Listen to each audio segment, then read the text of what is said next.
Grape Nuts Flakes program, starring Orson Welles, who's pinch hitting for Jack Benny, with Mary Livingston, Phil Harris, Dennis Day, Rochester, and yours truly, Don Wilson.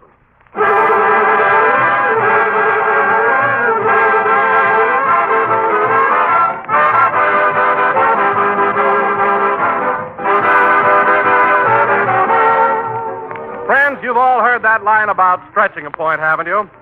Well, here's where I turn out to be the best little stretcher bearer of a precious ration point you ever heard about. All you have to do to save a ration stamp at breakfast is to make it Grape Nuts Flakes every morning. For Grape Nuts Flakes are non-rationed, nourishing, whole grain cereal. But that's only half the story. You'll also find Grape Nuts Flakes are a whole box full of particularly tempting, toasty brown goodness. It's your old friend, that sweet as a nut grape nuts flavor, turned out in extra crisp, extra appetizing flake form. In a word, Grape Nuts Flakes are a breakfast treat your whole family's going to enjoy right down to the last crisp spoonful. And when you buy this swell and ration stampless breakfast cereal, be sure you ask for the big 12-ounce economy size package of Grape Nuts Flakes.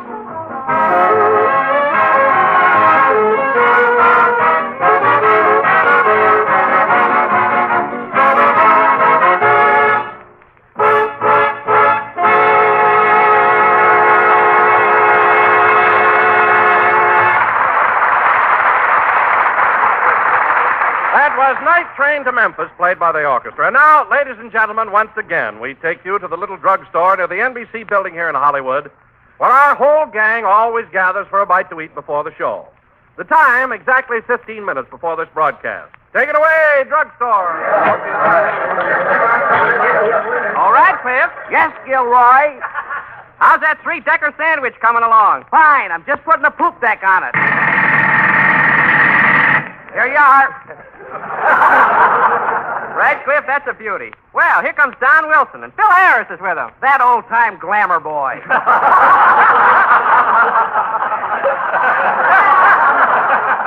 If he pulls any of his Lulus today, I'll smack him right in the kisser with his lemon pie. Radcliffe, put that down. Hello, Mr. Wilson. Hiya, Phil. Oh, hello, boys. What'll it be, Twitch? Well, I ain't hungry, but give me a donut. I want to practice blowing smoke rings through the hole. Ain't that a Lulu? You asked for it, brother. Radcliffe! Bullseye! Wait a minute. Oh, now who threw this? Who hit me with that pie? Now, calm down, Phil. Here's my handkerchief. Wipe your face. As soon as I get this stuff out of my eyes, I'm going to murder somebody. Duck, Radcliffe. He's plenty mad. Here I go, under the counter. Whoop, bumped my head. That's what's wrong with him. He's always bumping his head. I wonder what happened to Mary. She promised she'd meet us here. If you're looking for Miss Livingston, she's over there in the phone booth. She got a call a few minutes ago from old man Benny in Phoenix, and she asked me to tell you to be sure and wait for her. Yes? Yes? Well, how do you feel, Jack? Well, what do you mean you still have your cold, but you've got your strength back? Oh, now you can blow a hole right through the Kleenex.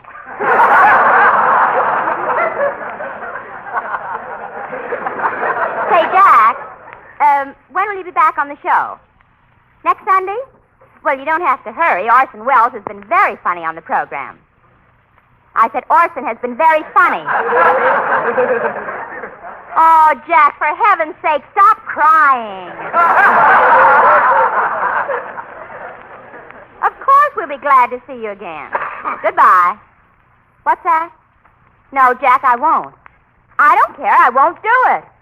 I will not send your old sailor suit so you can get a cut rate on the train. Goodbye. Oh, hello, Don, Phil. Hello, Mary. Hiya, Mary. Phil, I'm ashamed of you. What's the idea of giving yourself a shampoo here at the counter? That ain't no shampoo. It's lemon pie. I just walked in and pulled the gag, and that Radcliffe let me have it. Let you have it? Yeah, and I said, I ain't hungry, but give me a donut. I want to practice blowing smoke rings through the hole. I love it, love it, love it. Radcliffe! Now cut that out! Here's my handkerchief again, Phil. Oh, by the way, Mary, what did Jack have to say? Oh, he feels fine now. He'll be back on the program next week. Well, I'll be glad to see the old boy, but I'm sure going to miss Orson. You know, him and me was getting to be cultural buddies. What do you mean? What do you mean, Phil? Cultural buddies. Well, one night we go to an opera, and he explains the Barber of Seville to me. And then the next night we go to a burlesque show, and I wise him up on Betty rolling that ball of fire. What? Well, we got sort of a lend-lease on brains agreement, kind of. Oh, comb the pie out of your hair. Hello, Dennis. Hello, Miss Livingston. You know what, Dennis? Jack will be back on the show next week. Jack who? Jack and the Beanstalk. Who? Jack and the Beanstalk. That'll be a novelty, if nothing else. Oh, quiet. Well, look who's coming in. It's Miss Harrington, Orson's secretary. Oh, hello, Miss Harrington. Hello, Mr. Wilson. Good afternoon, everybody. Hiya, Muscles. Oh, young man, would you please take an order? Yes, ma'am. Mr. Wells will be here shortly for a malted milk with an egg in it, and the egg must be absolutely fresh. Yes, ma'am. Oh, Radcliffe. Yes, Gilroy. One fresh egg. One fresh egg coming up. Get busy, Gwendolyn. Give out.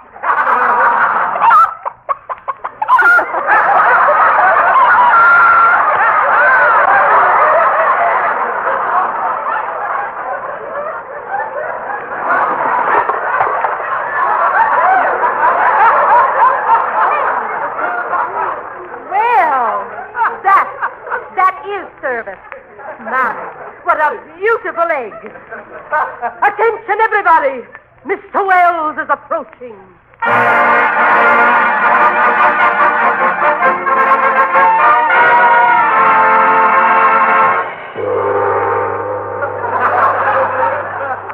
Good afternoon. This is Orson Welles.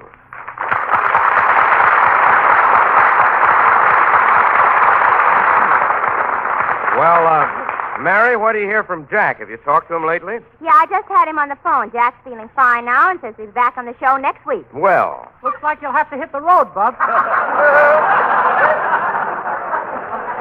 Dennis. Naturally, now that Jack feels better, he should resume his rightful position. As for myself, I shall fold my tent like an Arab and silently steal away. When you put it that way, Orson, I could sob.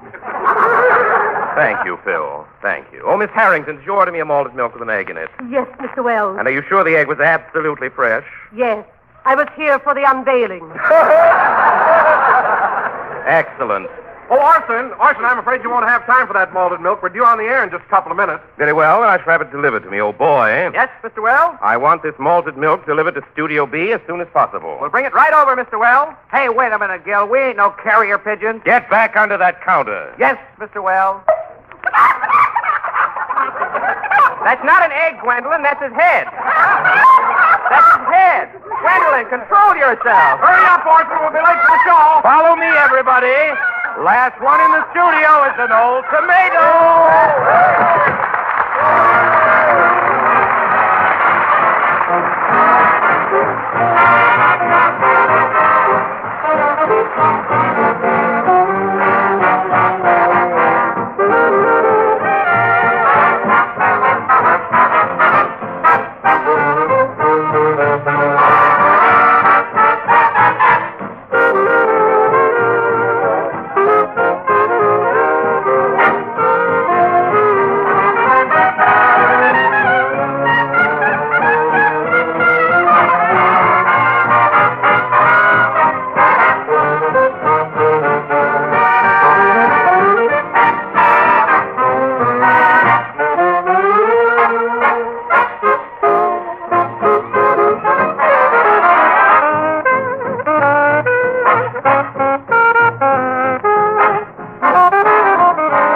That was Taking a Chance on Love, as who doesn't?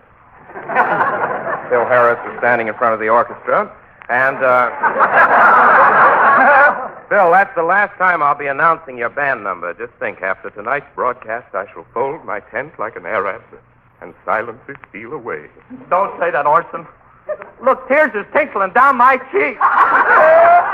That's trickling, Phil. Your eyes are absolutely dry. Well, you gotta admit they're bloodshot. That's another story.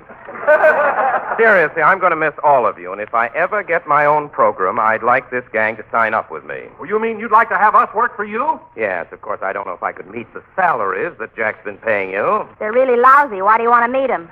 Very good, Mary. Incidentally, before I forget it, I'd like to have all of your phone numbers. Okay, here's mine. Here's mine, Wellesley. Here's my number, too. Thanks, fellows. How about yours, Mary? I don't know. If I give you my phone number, you're liable to call me up and ask me for a date. Oh, no, Mary. If I call, I assure you it'll be strictly business. Then you can't have it. Girls are certainly aggressive nowadays. You're telling me I went up to Alice Faye at a preview one night and asked her for her autograph, and the next thing I know, I'm married to her. Sounding. Women are sure hard to figure out, eh, Wellesley? Yes, Phil, but it's delightful research. And now, ladies and gentlemen, this evening for our feature attraction, OWP will present OWP, what's that? Orson Welles Productions, Mary. I was trying to be modest. Some try. Dennis, Whoops, he bumped my head. next time it'll be harder. As I was saying, for our feature attraction this evening, go away, Dennis. Orson Welles Productions will present a dramatic thunderbolt which we trust will thrill and delight you. Well, I hope it's something Shakespearean, like the Taming of the Stew. The Shrew. No, Phil, it isn't the Taming of the Shrew. Well, is it Hamlet? No, it isn't, Mary. Is it The Merchant of Venice? No, Don, as a matter of fact, it isn't Shakespearean at all. Tonight, ladies and gentlemen, we will present our own version of Little Red Riding Hood. Isn't that delightful? Little Red Riding Hood. Ain't that kind of juvenile for you and me, Orson? Perhaps, Phil, but I think the kiddies who are listening in are deserving of a playlist, especially for them.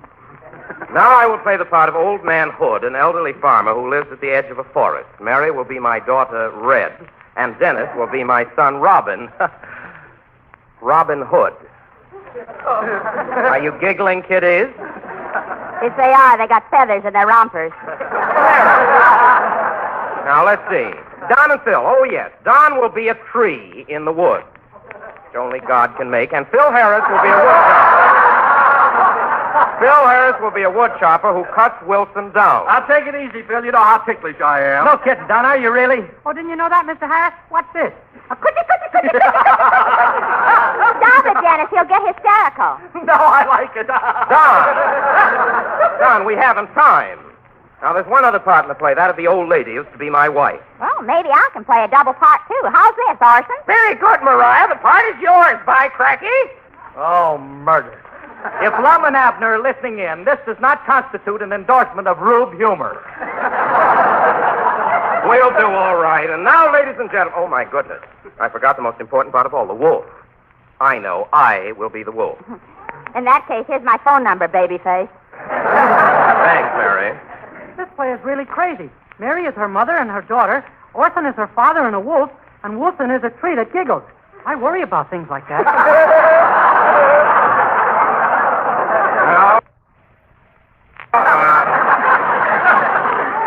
Dennis, there's no need for you to tax your mind.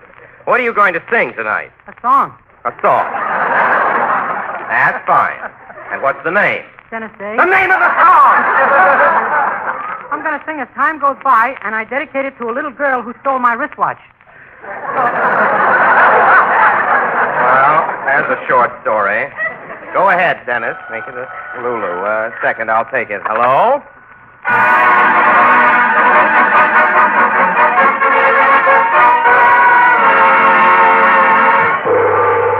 Oh, Mr. Wells, this is Rochester.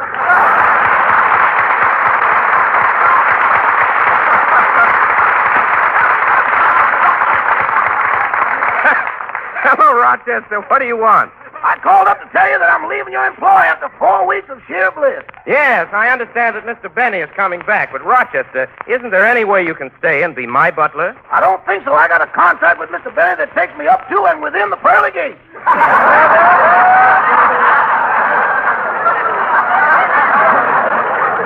Well, there must be some loophole in the contract. Has your lawyer read it? Yeah, he just shook his head and said Lincoln wouldn't like this.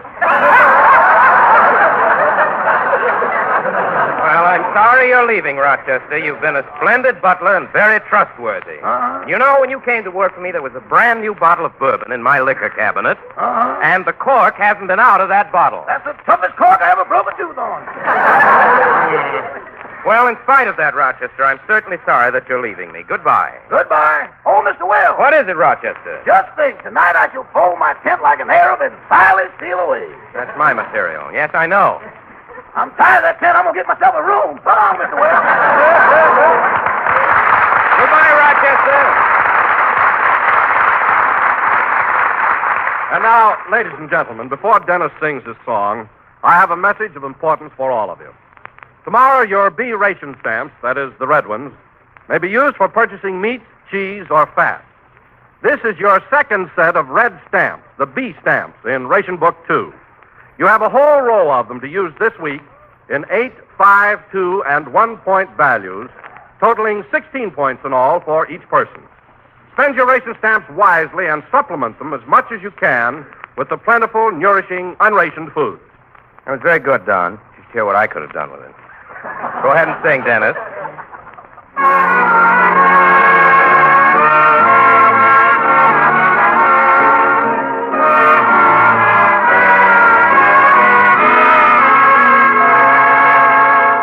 This day and age we're living in gives cause for apprehension, with speed and new invention and things like third dimension. Yet we get a trifle weary with Mr. Einstein's theory. So we must get down to earth, at times relax, relieve the tension. No matter what the progress or what may yet be proved, the simple facts of life are such they cannot be removed. You must remember this. A kiss is still a kiss. A sigh is just a sigh. A fundamental thing to apply as time goes by.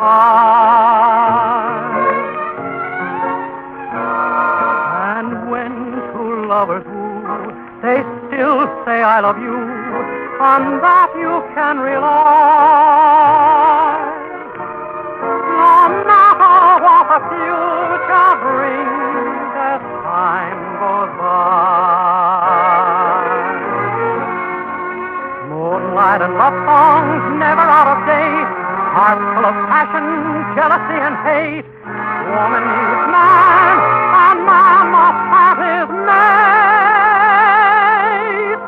That no one can deny. It's still the same old story, a fight for love and glory, a case of do or die. The world will always welcome lovers as time goes by.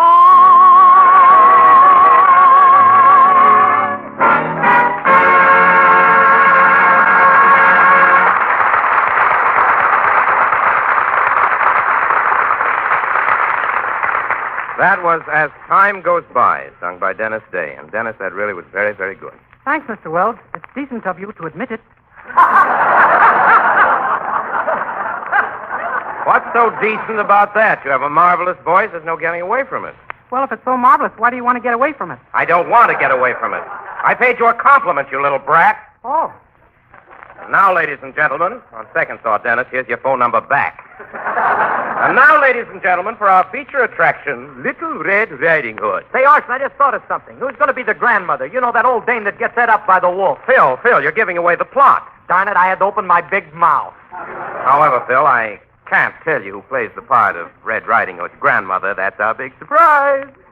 So here we go with Little Red Riding Hood. The play opens in the farmhouse of old Mr. and Mrs. Riding Hood. It is a cold Christmas Eve long, long ago. And outside, the wintry wind is howling. But inside the farmhouse, the fireplace is burning brightly. We find the elderly couple busy decorating their Christmas tree. Curtains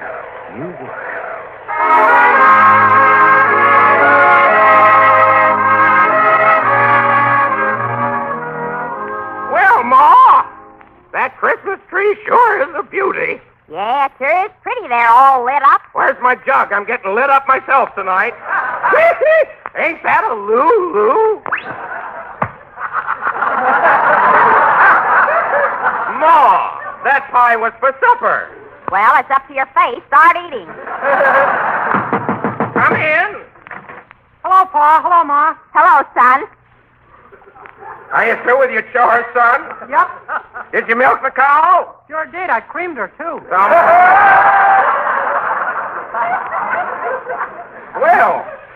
Well, here's your sister. Hello, Red. Hello, Pa. Hello, Ma. Hello, Annie. Annie? That's the cat. Oh. Say, we were worried about you, Red, out there alone with all those wolves. Yeah, did any of them come close to you? How do you think I got this fur coat? Mighty pretty. That must be Grandma calling. I wonder how her cold is coming along. I wonder who... In, I'm coming. Hello, Grandma. How you feeling? I feel terrible, son. How are you? Your cold seems to be getting worse. Say, Grandma, have you been drinking your cough medicine? Yes, and I'm loaded. Now, Grandma, behave yourself. I want you to get in bed right away. Okay, I'll jump in the next time it comes around. You'd better. Now, I'll send Red over with some hot soup for you. Good. Have her bring some cigars, too. All right. Goodbye, Grandma. Goodbye, son. Now, Red, take this hot soup over to your grandma's and be careful going through the woods, Red. Okay. So long, Pa. So long, Ma. Goodbye, Annie, Joe, and Pete. Joe and Pete. Annie just had kittens. And right in my hat. Look out for the wolves, Red. Okay. So long, everybody.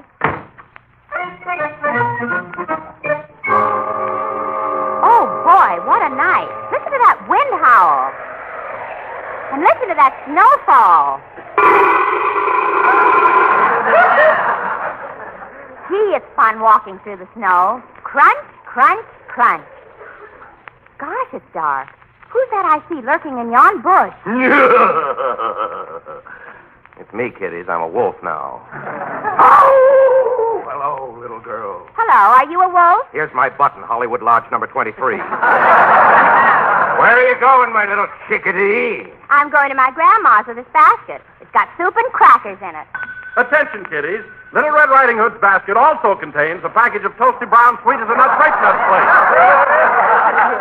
Well, a talking tree. Grape nut flakes are a breakfast treat your whole family's going to enjoy. So remember, children, when you're taking a basket of food to your grandma's house, include a big 12-ounce economy-sized package of America's fastest-growing flake cereal. What are you howling for, Orson? I just sat on my wolf pin. Now to get back to Little Red Riding Hood. Hey, Red, where are you? She ran away. Ha ha! This is foiled again, snarl, snarl. I know what I'll do. I'll beat Little Red Riding Hood back to her grandmother's house. And when I get there, I'll eat her up. Are you shivering, shavers?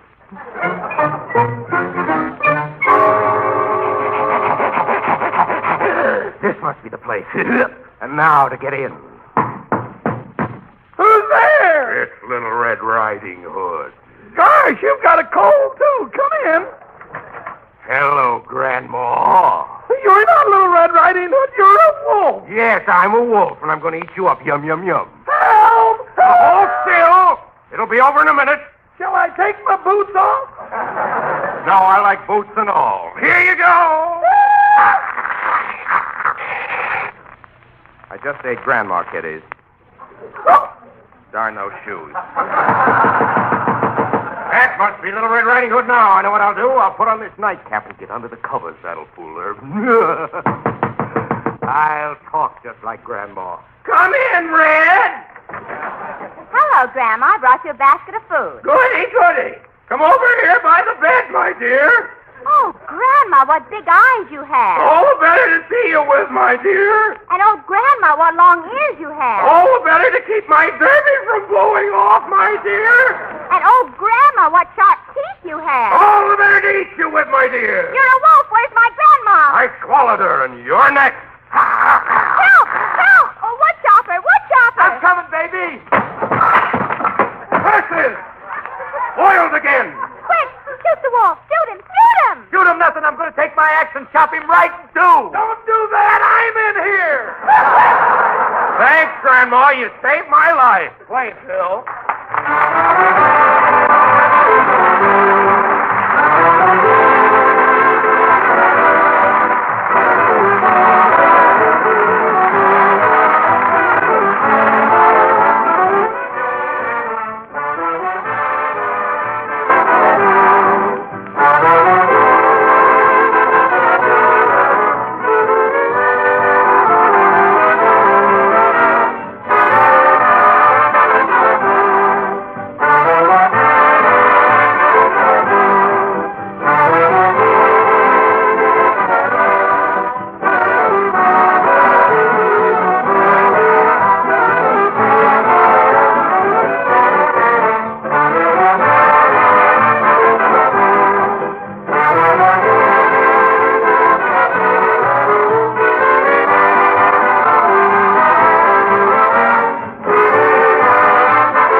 Patriotism on the food front begins with breakfast and never skips a single meal. So why not do as our government urges? Why not start every day with the whole grain cereals that are plentiful, nutritious, and ration stampless? Now for a rousing and right kind of breakfast, just try heaping bowls of crisp, toasty brown grape nut flakes. Grape nut flakes are a whole grain cereal, the kind that bring you the wonderful nutritive magic of natural whole wheat. And every appetizing dish of grape nut flakes and milk supplies many of the food essentials of scarce foods, including meat. Essentials such as proteins, iron, phosphorus, calcium, plus those two important B vitamins, niacin and B1. So you'll have fewer problems getting the proper food values into the rest of the day's ration menus if you serve grape nut flakes, not only at breakfast, but as a dish for light lunches, suppers, or bedtime snacks. Eat plenty of whole grain cereals, friends. Remember, they can help to make up for many of today's food scarcities. And delicious, thrifty grape nut flakes is one of your very best bets.